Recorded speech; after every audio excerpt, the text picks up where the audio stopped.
Hello everyone, welcome all to my channel. So आज मैं first time railway RRB का जो ग्रेजुएट लेवल का एंड अंडर ग्रेजुएट लेवल का जो पोस्ट आई है वो मैं फॉर्म फिलअप कर रहा हूँ।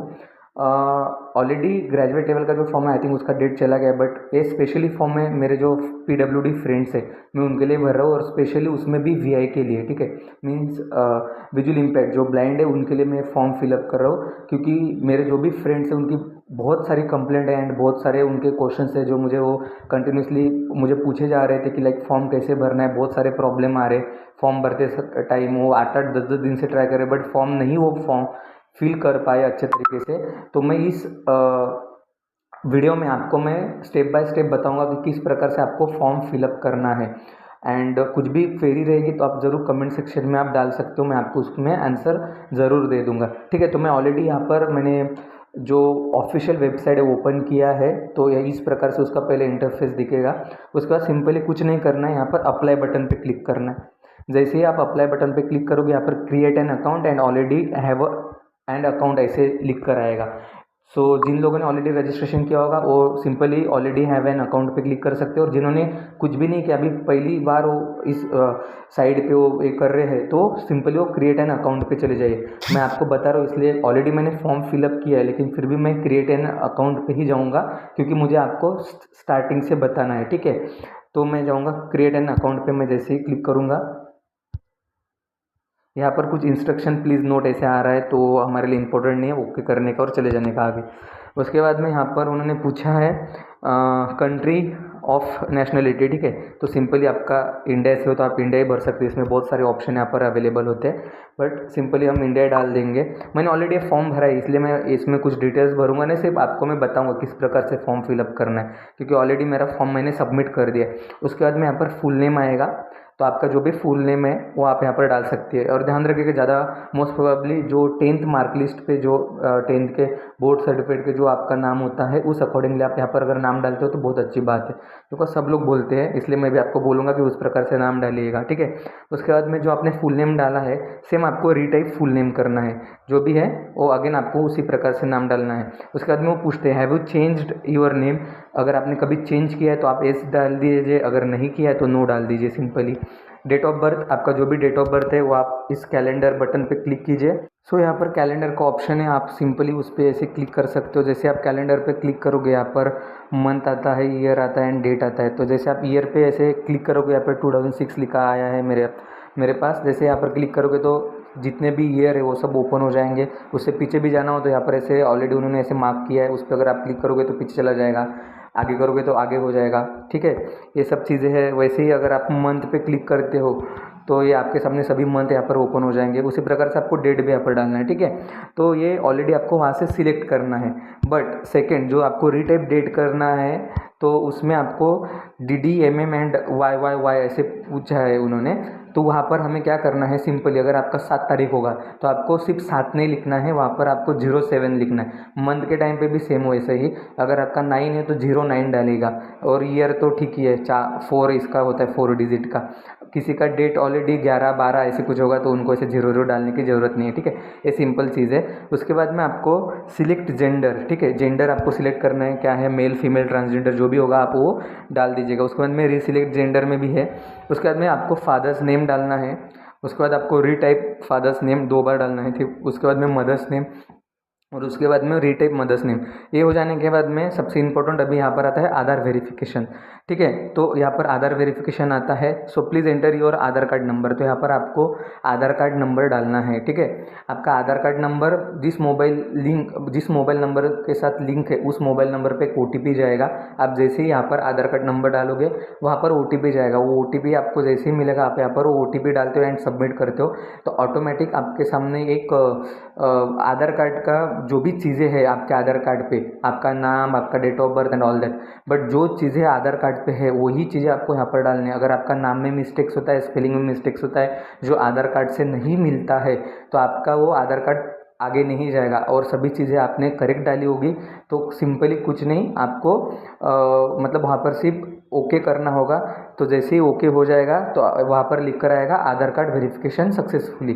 ठीक है, इसके अलावा आपका आगे नहीं जाएगा फॉर्म, आपको आधार कार्ड सबमिशन करना ही है, वेरिफिकेशन करना ही है। ठीक है, ये जैसे ही हो जाएगा उसके बाद में फिर आपको यहाँ पर ईमेल एड्रेस डालना है। I do not have Aadhaar card, मैंने इस पर क्लिक करके नहीं देखा इसलिए मुझे आइडिया नहीं है इसका क्या करना है। तो जो भी खुद से करना चाहते हो वो यहाँ पर चेक कर सकते हैं, बट जो मैंने फॉर्म फिल किया है ईजी हो मेरे दोस्तों के लिए, इसके लिए मैं ये ऐसे कर रहा हूँ। ठीक है, फॉर्म भर के बता रहा हूँ। उसके बाद में यहाँ पर आपको सिंपली ईमेल एड्रेस डालना है। ईमेल एड्रेस डालोगे तो आपको OTP चला जाएगा, OTP नीचे सबमिट करनी है। मोबाइल नंबर डालना है, मोबाइल OTP आ जाएगा।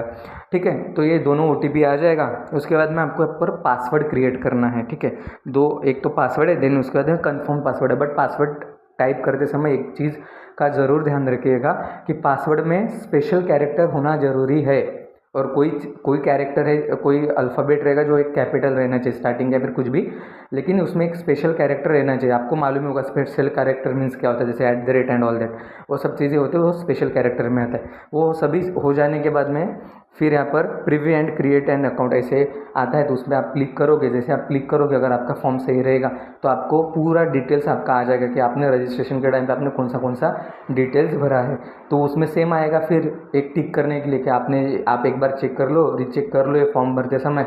आप एक बार चेक कर लीजिएगा, अगर आपको लगता है सही है तो आप उस फॉर्म टिक पे आप क्लिक करके आप आगे नेक्स्ट कर दीजिएगा। आप नेक्स्ट जैसे ही करोगे तो आपके सामने अभी लॉगिन का इंटरफेस ओपन हो जाएगा।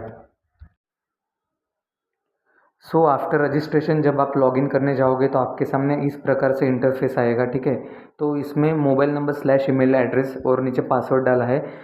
First mobile number / email address means आपने जो रजिस्ट्रेशन करते समय mobile number and email address दिया था, इन दोनों में से either mobile number either email address, आप कोई भी चीज़ यहाँ पर डालकर आप लॉगिन कर सकते हो। ठीक है, तो मैं मोबाइल नंबर के साथ लॉगिन करूँगा बिकॉज वही मेरे पास सेव है। सो मैंने यहाँ पर मेरा मोबाइल नंबर डाला है एंड पासवर्ड डाला। उसके बाद में जो कैप्चा है वो डाल रहा हूँ मैं अभी। यहाँ पर नंबर होता है, कैप्चा वो डालने के बाद लॉगिन करने का। लॉगिन हो गया, उसके बाद में इस तरीके से इंटरफेस ओपन होगा। यहाँ पर इंस्ट्रक्शंस दिए जाते हैं ऑनलाइन एप्लीकेशन के बहुत सारे, तो ये इंपॉर्टेंट नहीं है हमारे लिए। ऑनलाइन एप्लीकेशन पे क्लिक करने का यहाँ पे। उसके बाद में यहाँ पर देखिए 3 चीज़ें यहाँ पर अभी अवेलेबल है RRB की, लेकिन हमें कुछ करना नहीं इसमें। तो हमें इम्पोर्टेंट जो 2 है, एक तो अंडर ग्रेजुएट और दूसरा है ग्रेजुएट। तो ये जो थर्ड है वो है ग्रेजुएट पोस्ट का। तो पहले हम ग्रेजुएट पोस्ट किस प्रकार से फॉर्म फिलअप करना है वो हम सीखेंगे। ठीक है, तो यहाँ पर स्पेशली अगर कहा जाए तो मैं टोटली ब्लाइंड का फॉर्म भरा, मतलब जिनका 100% ब्लाइंडनेस है मैं उनका फॉर्म भर रहा हूँ। तो इसलिए मैंने जो रीजन है वो कोलकाता यहाँ पर सिलेक्ट किया बिकॉज कोलकाता में सबसे ज़्यादा वैकेंसी है चार्ट वाइज, जितना मुझे नॉलेज है, एज़ पर माई नॉलेज। अगर किसी को कोई और एक्स्ट्रा नॉलेज होगा तो अकॉर्डिंगली वो फॉर्म फिलअप कर सकता है। तो मैंने यहाँ पर कोलकाता रीजन सिलेक्ट किया। देन यहाँ पर ऐसे लिखा होता है I am not currently debarred from any RRB और RRC। ठीक है, तो मैं किसी भी इससे डिबार्ड नहीं हुआ, RRB RRC के किसी भी इससे मैं डिबार्ड नहीं हूँ। तो यहाँ पर टिक कर देने का, क्लिक करने का। देन उसके बाद में यहाँ पर नेक्स्ट बटन पे क्लिक करने का। आप जैसे यहाँ पर नेक्स्ट बटन क्लिक करोगे तो यहाँ पे आपकी पर्सनल डिटेल्स है, अदर डिटेल्स है, एजुकेशनल डिटेल्स है, अपलोड प्रोफाइल डॉक्यूमेंट्स है and preference and preview and submission, इतनी सारी चीज़ें हमें भरनी पड़ती है। ठीक है, तो सबसे पहले तो हमारे सामने पर्सनल डिटेल्स ओपन हो जाएगा, बट ये पर्सनल डिटेल्स ऑलरेडी हमने रजिस्ट्रेशन के टाइम पे फॉर्म फिलअप कर रजिस्ट्रेशन के टाइम पे जब हमने फॉर्म फिल किया था तो उसी टाइम के ये डिटेल्स ऑटोमेटिकली हमारे यहाँ पर आ जाएंगे पर्सनल डिटेल्स में। ठीक है, सिर्फ यहाँ पे आपका जो भी मैरिटल स्टेटस है वो डालना है, आप मैरिड हो अनमैरिड हो। उसके बाद में यहाँ पर रिलीजन डालना है, जो भी आपका रिलीजन होगा। देन इधर मदर टंग डालना है। उसके बाद में choice of language for examination, आपका एग्जामिनेशन आपको किस लैंग्वेज में चाहिए, उसका यहाँ पर बहुत सारी लैंग्वेजेस है, तो मोस्ट प्रोबेबली इंग्लिश ही सब लोग सिलेक्ट करते हैं। उसके बाद में permanent visible mark of identification, जो भी आपके पास आपके बॉडी पे जो भी परमानेंट मार्क होगा वो यहाँ पर डालना है। किसी को मोल होता है, किसी को और भी कुछ चीज़ें होती है, जो भी होगा आप यहाँ पर डाल सकते हो। ठीक है, उसके बाद में 2 बार डालना है ये। ठीक है, उसके बाद में कम्युनिटी डिटेल्स आता है। तो कम्युनिटी, आप किस कम्युनिटी से बिलोंग करते हो, UR हो, SC हो, ST हो, OBC हो या EWS हो, तो सिंपली जो मैं फॉर्म भर रहा हूँ यूआर का है, तो मैंने यूआर सिलेक्ट किया है, ठीक है। उसके बाद में यहाँ ये हो जाने के बाद में यहाँ पर पोस्टल एड्रेस डिटेल्स आता है। तो पहला आता है प्रेजेंट एड्रेस एंड सेकेंड आता है परमानेंट एड्रेस। तो अभी हम करेंगे फिलहाल प्रेजेंट एड्रेस। तो मैंने यहाँ पर प्रेजेंट एड्रेस में पूरा डिटेल्स डाल दिया, पहले state, then district, then address, फिर विलेज, टाउन, सिटी जो भी आपका, और पिन कोड, ठीक है। और उसके बाद में आता है परमानेंट एड्रेस। अगर आपका प्रेजेंट एड्रेस ही परमानेंट एड्रेस है तो यहाँ पर एक नीचे ऑप्शन दिया है, tick if permanent address is same as present address. अगर आपका प्रेजेंट एड्रेस परमानेंट एड्रेस है तो आप यहाँ पर टिक कर सकते हो। तो आपको परमानेंट एड्रेस फॉर्म फिलिंग कर टाइम पे आपको परमानेंट एड्रेस यहाँ पर डालने की ज़रूरत नहीं है। आप जैसे ही क्लिक करोगे तो जो भी आपने प्रेजेंट एड्रेस डाला है वो परमानेंट एड्रेस में आ जाएगा, ठीक है। तो मेरा सेम है, तो मैं ये सेम करके आगे जा रहा हूँ। नेक्स्ट आप यहाँ पर सेव भी कर सकते हो, यहाँ पर प्रीवियस मतलब पीछे भी जा सकते हो, एंड नेक्स्ट भी है। तो हमें सेव नहीं करना है सिर्फ, तो हमें नेक्स्ट जाना है, ठीक है। मैं जैसे ही नेक्स्ट चला गया तो यहाँ पर अदर डिटेल्स मुझे इन्होंने पूछा। अभी अदर डिटेल्स जैसे कि मैंने आपको कहा था पहले personal details then other details. तो इन्होंने पहले मुझे पूछा कैटेगरी डिटेल्स, उसमें आता है ex service details. Ex service man हूँ आप, तो अगर आप होंगे तो नो यस डालिए, अगर नहीं होंगे तो नो डालिए। हम तो नहीं, इसलिए नो डाल दिया। Then person with benchmark disability PWD details, हाँ ये हमारे काम का है। तो यहाँ पर पूछते तो यहाँ पर येस और नो, तो हमने यहाँ पर येस किया बिकॉज हम है PWD है। देन उसके बाद में डिसेबिलिटी कैटेगरी पूछते हैं। बहुत सारी कैटेगरी हमारे पास, विजुअल इम्पेयरमेंट है, HI है, LD है, देन अदर डिसेबिलिटी है, DD है। उसके बाद में MD भी है, मल्टीपल डिसेबिलिटी। तो सिंपली जो विजुअल इम्पेयरमेंट जो है हमें वो हम सिलेक्ट करेंगे। उसके बाद में उसमें भी हमारे दो कैटेगरीज आते हैं। एक तो आता है totally blind means blindness, and second is low vision. तो मैं अभी ब्लाइंडनेस का भर रहा हूँ, तो यहाँ पर ब्लाइंडनेस क्लिक करने का, टिक करने का, ठीक है। उसके बाद में परसेंटेज ऑफ डिसेबिलिटी, इसमें आप 100% डालिए। आपका जो भी डिसेबिलिटी सर्टिफिकेट पे जो भी परसेंटेज मेंशन है वो आपको यहाँ पर डालना है। नेचर ऑफ डिसेबिलिटी परमानेंट, ठीक है। किसी का टेम्परेरी होगा तो टेम्परेरी डाल दीजिए, बट हमारा परमानेंट है तो हमने परमानेंट डाल दिया। उसके बाद में PWD सर्टिफिकेट नंबर, जो हमारा सर्टिफिकेट नंबर होता है डिसेबिलिटी सर्टिफिकेट पे जो सर्टिफिकेट नंबर होता है वो सर्टिफिकेट नंबर यहाँ पर डालना है। देन इन्होंने पूछा है EDID है आपके पास, इफ़ अवेलेबल होगा तो आप येस डाल दीजिए, अगर नहीं होगा तो नो डाल दीजिए, कोई इशू नहीं, ठीक है। देन उसके बाद में PWD सर्टिफिकेट इशू डेट, आपका जो भी PWD का जो सर्टिफिकेट था वो कब इशू हुआ वो यहाँ पर मेंशन करना है। ये हो गया। उसके बाद में यहाँ पर अभी आता है सबसे इम्पोर्टेंट स्क्राइब डिटेल्स। तो यहाँ पर उन्होंने पूछा do you require scribe during CBT। तो यस, हम स्क्राइब की नीड होती है तो हम ज़रूर यहाँ पर डेफिनेटली यहाँ पर AC डालेंगे। उसके बाद में do you have scribe details, तो यहाँ पर नो डालिएगा। अगर आपके पास डिटेल्स है तो आप एस डालिएगा। एस डालते समय आप जैसे एस डालोगे तो आपके पास कोई स्क्राइब होगा जो आपका पेपर लिखने के लिए आ रहा होगा और आपको कंफर्म होगा कि यही आ रहा है, तो ही आप आपके डिटेल्स उसमें डालिएगा, ठीक है। तो उसके बाद जैसे आप एस डालोगे तो बहुत सारी चीज़ें आप वहाँ पर अवेलेबल हो जाएगी, जैसे कि उसका नाम, उसका एजुकेशन, उसका फ़ोटो एंड ऑल दैट, बहुत सारी और चीज़ें अवेलेबल यहाँ पर ऑप्शंस आपको मिल जाएंगे। आप नो डाल दोगे तो कोई ऑप्शन नहीं आएगा आपको, आप आगे सिंपली जा सकते हो, ठीक है। देन इसके बाद में economically backward class EBC details, ठीक है। अगर आपके पास में EBC का सर्टिफिकेट हो तो आप एस कीजिए, अगर नहीं होगा तो आप नो कर दीजिए यहाँ पर। देन उसके बाद में details of serving railway applicant, ठीक है। Are you an employ of Indian railway, आप रेलवे के एम्प्लॉयज़ हो तो अगर आप होंगे तो एस कीजिए, अगर नहीं होंगे तो यहाँ पर नो कीजिए। उसके बाद में उन्होंने पूछा है name of the current department, अगर आप कोई भी रेलवे में हो तो डिपार्टमेंट का नाम दीजिए, अगर नहीं होगा तो यहाँ पर नॉट एप्लीकेबल भी आप कर सकते हो, ठीक है। अगर होंगे तो स्टेट गवर्नमेंट है, यहाँ पर स्टेट गवर्नमेंट है, PSU है, ठीक है। बट आप नहीं हो तो यहाँ पर नॉट एप्लीकेबल कर दीजिए। उसके बाद में यहाँ पर बैंक के डिटेल्स पूछेंगे आपको नीचे, उसमें कुछ नहीं है, name of account holder, then account number, then confirm account number और IFSC कोड, ये हो गया। उसके बाद में यहाँ पर एक कन्फर्म का बटन आता है तो उसको कन्फर्म कर दीजिएगा, जिससे कि IFSC कोड जो भी आप डालते हो अगर आपका सही रहा तो नीचे ऑटोमेटिक आपका नाम आ जाएगा, आपके अकाउंट का नाम आ जाएगा, ठीक है। और बैंक का एड्रेस भी ऑटोमेटिक आ जाएगा और नीड नहीं है डालने की। जैसे आप ये account number, account holder name and IFSC code डाल दोगे और उसके बाद कन्फर्म कर दोगे तो ये सब चीज़ें यहाँ पर आ जाएगी। उसके बाद हमें नेक्स्ट करना है। हम जैसे ही नेक्स्ट करेंगे तो अभी यहाँ पर मोस्टली हाँ अभी थर्ड जो है ये है एजुकेशन का, ठीक है। तो एजुकेशन का यहाँ पर हमारे सामने ओपन हो जाएगा। तो इसमें सबसे पहले तो हमें एसएससी का डालना है। एसएससी का जो भी डिटेल्स है वो डालना है कि आपने कौन से स्टेट से किया, कौन से सिटी से, कौन सा बोर्ड था, आपने कौन से ईयर में आपने पास किया, ठीक है।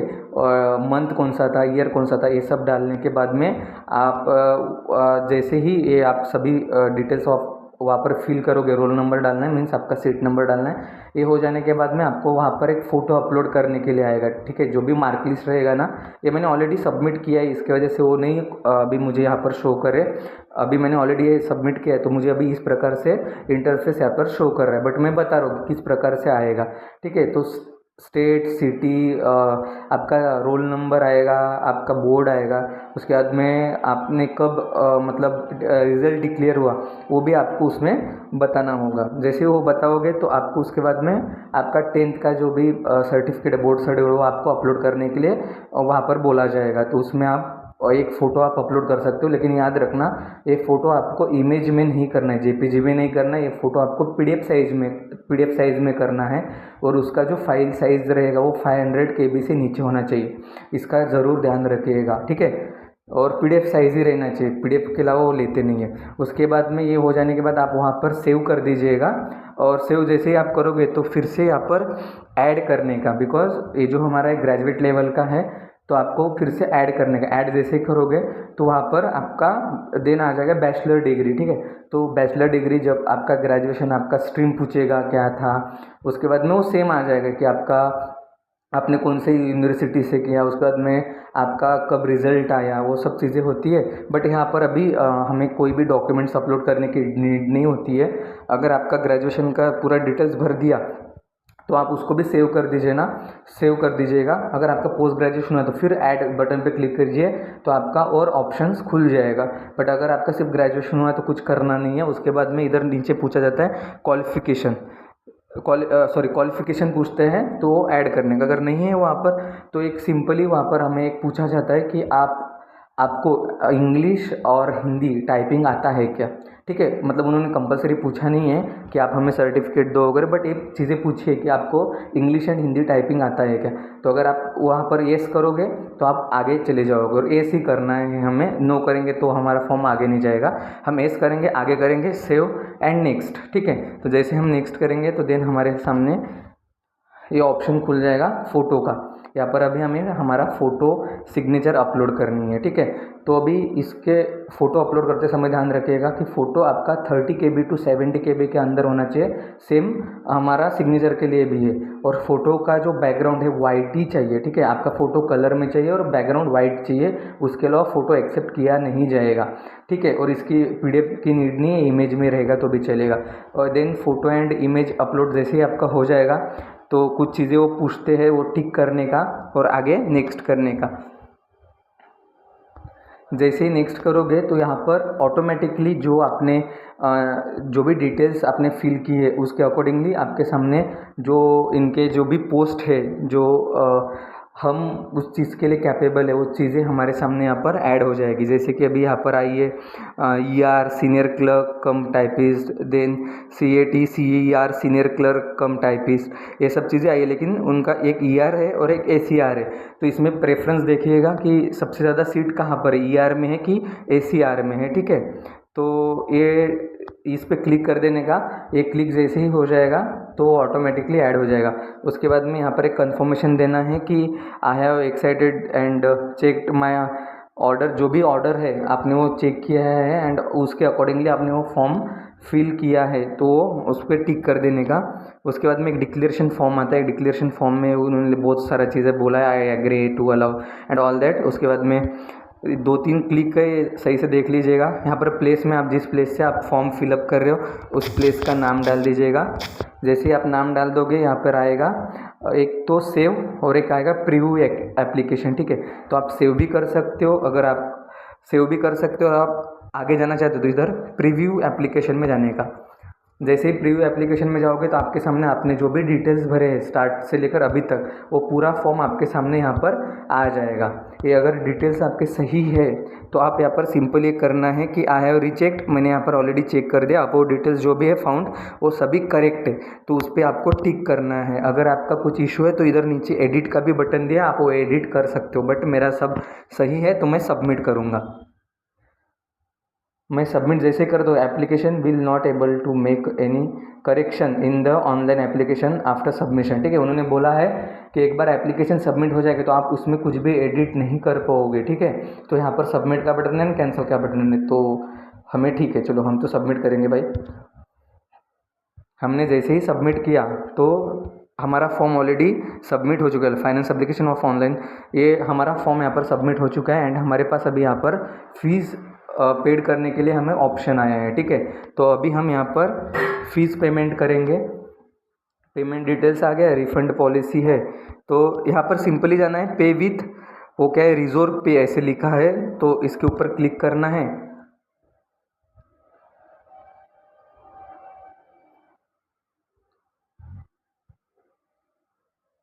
इसके ऊपर जैसे आप क्लिक करोगे तो यहाँ पर गूगल पे, फ़ोनपे, पेटीएम, ये सभी ऑप्शंस आपके सामने ओपन हो जाएंगे। नेट बैंकिंग है, पे यूजिंग कार्ड है, पे यूजिंग कार्ड, देन कार्ड का है, नेट बैंकिंग, बहुत सारे ऑप्शन आपके पास खुल जाएंगे। बट मोस्टली अभी सभी लोग यूपीआई को प्रेफरेंस देते हैं, गूगल पे, फ़ोनपे, पेटीएम को प्रेफरेंस देते हैं, तो इसके सभी ऑप्शन है, आपको सिर्फ सिंपली उस पर क्लिक करना है। जैसे सिंपली क्लिक करोगे तो यहाँ पर कंटिन्यू एंड पे आ जाएगा। ठीक है, तो आप कंटिन्यू एंड पे पर जाइए।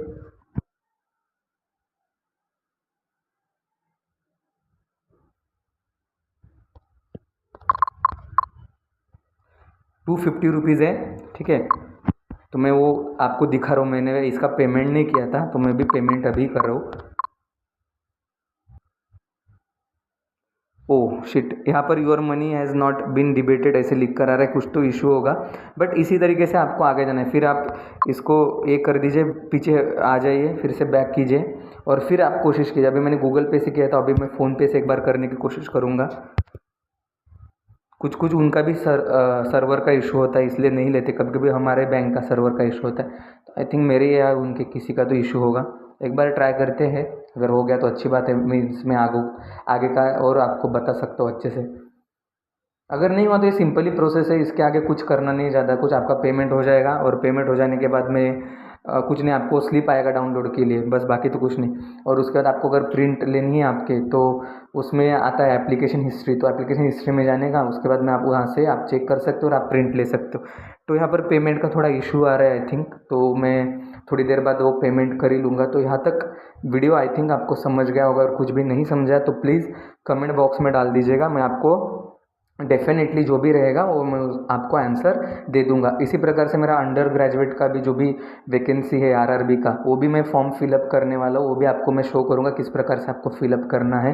तो ज़रूर चैनल को सब्सक्राइब कीजिएगा, इस वीडियो को लाइक कीजिए, कमेंट कीजिए, ठीक है, और बेल आइकॉन को भी प्रेस कीजिए, जिससे कि मैं कोई भी वीडियो डालता हूँ तो आप तक ज़रूर पहुँचे। Thank you so much, bye bye.